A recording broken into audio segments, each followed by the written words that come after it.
Ito yung klase ng SUV na mukhang kahon lang, tapos bigla mong malalaman legend pala sa disyerto.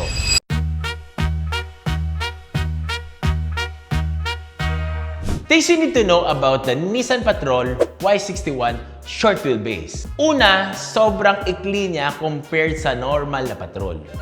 Kaya mas playful i-drive sa off-road. Mas madaling isingit, mas madaling paikutin sa trails at dunes. Pangalawa, sobrang favorite ito sa Middle East. Pag sinabi mong desert build, madalas Y61 agad ang maiisip mo. Pangatlo, simple lang siya.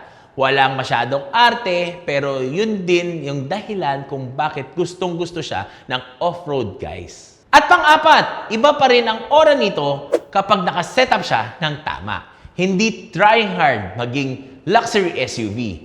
Parang sinabi lang niyang, tara, hanap tayo ng bundok o disyerto. Kaya hanggang ngayon, kahit luma na ang platform niya, sobrang respected pa rin ang Y61. Honestly, ito yung sasakyan na mas lalong gumaganda habang ginagamit. Pero ikaw, anong pipiliin mo? Y61 na short wheelbase o Land Cruiser 71 series?